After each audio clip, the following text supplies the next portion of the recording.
Bonjour Stéphane. Bonjour Yvan. Pourquoi vous m'avez donné rendez-vous ici sur cette terrasse?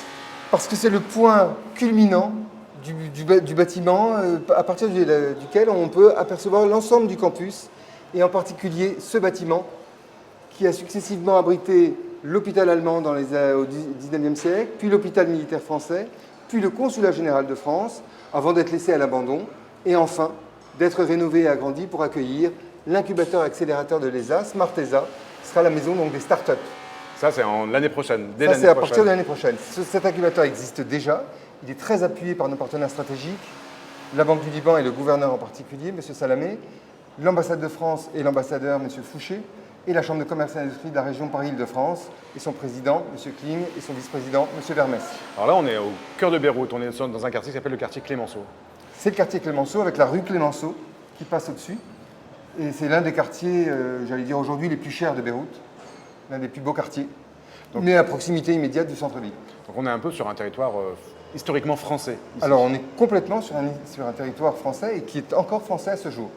L'ESA est locataire de ce terrain et des bâtiments à travers le partenariat intergouvernemental qui a été signé en 1996 entre la France et le Liban pour créer une nouvelle institution économique au Liban qui soit susceptible d'accompagner le Liban dans sa reconstruction, dans son développement économique, dans la création d'emplois, dans une période qui à l'époque était très favorable sur tous ces plans-là, puisque c'était la fin de la guerre civile, et c'était vraiment une période de croissance, d'espoir et de reconstruction. Alors ici, on va aller le voir maintenant, mais la restaurant qui s'appelle La Boussole. C'est La Boussole. Alors pourquoi ça s'appelle La Boussole au-delà du bateau de la Pérouse, ce grand navigateur? Alors la première raison, c'est, comme je vous le disais, c'est que nous sommes souvent, et de plus en plus souvent, consultés pour orienter les étudiants dans leurs études, qu'elles soient à l'ESA ou qu'elles soient en dehors de l'ESA, au Liban, en Europe ou ailleurs. Donc de plus en plus, l'ESA est devenue une boussole pour l'orientation des étudiants. En parallèle, vous avez raison, la Boussole était le navire commandé par la Pérouse, disparu tragiquement en 1788 après 3 ans de navigation et de découverte. Or nous, notre mission d'école de commerce, de business school internationale, elle est aussi la recherche, la découverte, l'exploration, en particulier de tous ces métiers qui vont être issus de la transformation digitale et d'adapter nos formations à ces nouvelles exigences des entreprises, à ces nouvelles demandes, à ces nouveaux métiers. Bon, on va rentrer dans le cœur de l'ESA. C'est parti? C'est parti. Donc la Boussole. La Boussole, voilà. Voilà, La Pérouse. qui est ouvert largement à nos étudiants, à nos professeurs, mais aussi à l'extérieur. Avec une vue sur la mer. Avec une très belle vue sur la mer. Alors, ne vous étonnez pas de ce grand escalier. Il date de l'époque où ce bâtiment abritait l'hôpital militaire français. Et cette cage d'escalier permettait de descendre les brancards. Ah, c'est pour ça qu'il est large. C'est pour ça qu'il est très large. Et d'ailleurs, ça est resté comme ça. C'est un style années 30. C'est tout à fait années 30. Le bâtiment a été construit dans les années 34-35 par la France pour améliorer l'accueil des patients dans son hôpital. Vous avez ici le bureau des administrations qui accueillait autrefois donc, des salles d'examen, de soins dans l'hôpital, qui ont été rénovées ensuite et qui ont accueilli la chancellerie diplomatique française, puisque entre 1943 et 1983, le quartier diplomatique français était implanté sur ce site Clémenceau. Voilà, comme vous pouvez le voir, nous avons conçu des espaces pour les étudiants, pour leur permettre de travailler en groupe, par petits comités, dans les meilleures conditions. Là, nous nous dirigeons donc vers l'un des espaces de cours où nos étudiants sont accueillis avec leurs professeurs. C'est le programme de bachelor, l'un des derniers nés de l'ESA, c'est la troisième promotion. Et alors, donc la scolarité sur un bachelor, c'est combien d'années? Alors, c'est 2 ans d'abord, et en tout, ça peut durer 4 ans. Avec des partenariats académiques, notamment avec l'ESSEC, avec Sciences Po Paris, qui nous permettent d'échanger des étudiants. Donc, on passe à droite. Alors, vous ne soyez pas surpris de voir sur nos murs des toiles et de beaux tableaux. Nous avons une politique et une tradition d'accueillir des artistes en résidence depuis maintenant plusieurs années. Et là, donc, voilà, dès qu'on arrive à l'ESA, on arrive ici. On arrive, c'est là où je suis passé tout à l'heure pour vous rejoindre. C'est le hall d'entrée. C'est le hall d'entrée où les étudiants se retrouvent. On a essayé de mettre en place ici du mobilier qui soit agréable, confortable, un peu isolé. Encore une fois, une de nos priorités, c'est vraiment de toujours améliorer les conditions d'accueil de nos étudiants, de nos professeurs, de nos visiteurs, de nos partenaires, pour qu'ils puissent se retrouver ici dans un environnement sécurisé. Est-ce qu'il y a un petit côté confortable. famille Ah, il y a un côté très famille à l'ESA. Dans l'équipe, avec les étudiants, avec les professeurs, dont la plupart viennent depuis maintenant quasiment 20 ans. Et puis il y a les anciens et les anciens. Et puis la famille des anciens. On a plus de 3500 diplômés à l'heure actuelle, qui représentent pour le coup toutes les communautés, toutes les confessions, toutes les régions du Liban. Du temps de l'ambassade, l'ambassadeur venait par ici avec son chauffeur. Il était protégé par cet auvent qui a été bâti du temps de l'ambassade pour éviter les snipers, éviter les... Oui, parce que ce qu'il faut savoir, c'est que ici, on était sur un terrain de guerre. Alors on était carrément sur un terrain de guerre, à proximité immédiate de la ligne de démarcation qui séparait Beyrouth-Est de Beyrouth-Ouest et qui était devenue de plus en plus difficile à franchir. C'est la raison pour laquelle, en 1983, le gouvernement français a pris la décision de déménager son ambassade de France et de la mettre dans la montagne à Hazmi, Matal. Donc, en fait, c'est un véritable campus, c'est-à-dire que c'est pas qu'une école. Enfin, on a l'impression que c'est un... Absolument non, ce n'est pas qu'un bâtiment, il y a plusieurs bâtiments.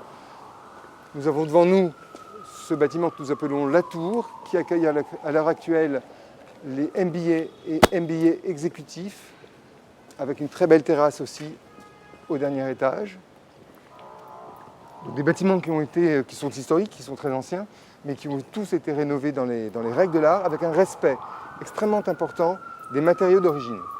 Cette grande maison qui fait partie du campus de l'ESA, que nous appelons la Villa Rose, avec beaucoup d'originalité, est une villa qui a été construite par des Français qui sont venus s'implanter au Liban pour l'élevage du ver à soie. Est-ce que vous diriez que l'ESA joue un rôle dans les relations diplomatiques, économiques entre la France et le Liban?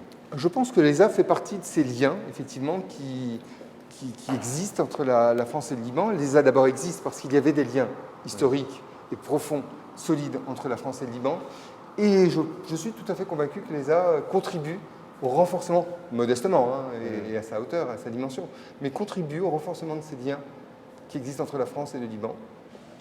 Voilà, donc transformer une maison qui était une maison particulière, qui a été rachetée par la France dans les années 20 pour accueillir ses diplomates et y loger ses diplomates, ses conseillers, la transformer en espace de travail, ça a beaucoup de sens aussi, parce que finalement, ça lui permet d'avoir une seconde vie et de ne pas être détruit pour permettre l'érection de grandes tours où, évidemment, on peut vendre des appartements bien plus chers que ce que peut rapporter une école. Voilà, nous sommes ici donc au cœur de la villa et à proximité de l'auditorium Georges Aoudi, qui a été construit lors de la rénovation de ce bâtiment grâce à l'appui financier de la banque Audi. Et là, on retrouve Alors, vous retrouvez des tenues académiques. Oui. Nous avons vendredi accueilli une très grande cérémonie de remise des diplômes. Ouais. Nous avions 150 étudiants qui recevaient leurs diplômes. D'accord. C'était présidé par l'ambassadeur de France, par le vice-gouverneur de la Banque du Liban. Et tous nos étudiants, quel que soit leur programme, quelle que soit leur origine, étaient revêtus de cette toge qui rappelle non pas les cérémonies américaines, mais qui rappelle les cérémonies de la Sorbonne. D'accord. Et c'est ça qui nous a inspirés, avec la toque naturellement, avec beaucoup de faste et de joie. Voilà. On peut se diriger vers le grand auditorium, qui n'existait absolument pas à l'origine, Oui, d'accord. et qui a été réalisé pour doter l'ESA justement d'un espace digne de ce nom qui permette d'accueillir des grandes conférences internationales, des grands congrès. Donc nous avons creusé sur près de 15 mètres pour pouvoir créer cet espace qui a été conçu pour accueillir à la fois, donc je vous le disais, des grandes conférences internationales, mais aussi des concerts, des pièces de théâtre, et participer à ces échanges culturels entre la France et le Liban. Alors Stéphane, à l'issue de cette visite, qu'est-ce que vous auriez envie de dire à un étudiant qui voudrait étudier ici au sein de votre école? Eh bien que c'est l'endroit idéal pour étudier, d'abord parce qu'on est au cœur du Proche et du Moyen-Orient, directement connecté à tous ces pays du Golfe, à tous ces pays même de l'Afrique du Nord. Notre incubateur, par exemple, fait partie maintenant du réseau Sprint qui a été créé par la région Île-de-France. L'année prochaine, nous accueillerons l'ensemble des incubateurs de la région Méditerranée ici, sur le campus de l'ESA. En étant au cœur du Proche et du Moyen-Orient, on a en même temps accès à l'Europe de manière extrêmement facile, puisque nos professeurs viennent pour la plupart des grandes institutions académiques européennes avec lesquelles nous avons des partenariats, des accords d'échange. Et ça donc donne...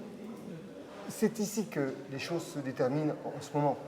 Un grand nombre des événements qui ont eu lieu en Europe, en France en particulier, sont nés de ce qui s'est passé dans cette région du monde. Je pense en particulier à l'Arabie Saoudite, aux Émirats, au Yémen. Et donc, venir étudier au Liban, c'est comprendre aussi, d'une certaine manière, la façon dont les choses ont évolué et ont amené à ces divisions, à ces attentats, à ces drames. Et je crois que c'est ça aussi qu'on peut offrir à nos étudiants, une meilleure compréhension des grandes lignes de partage du monde contemporain et une compréhension de ces autres civilisations, de ces autres cultures. Alors si vous aussi vous avez envie de tenter l'aventure au Liban, une aventure plutôt agréable comme vous l'avez vu pendant cette visite, n'hésitez pas à aller sur le site internet de l'ESA. Et avec Stéphane, on vous dit à bientôt. Et très bonne journée. À Beyrouth.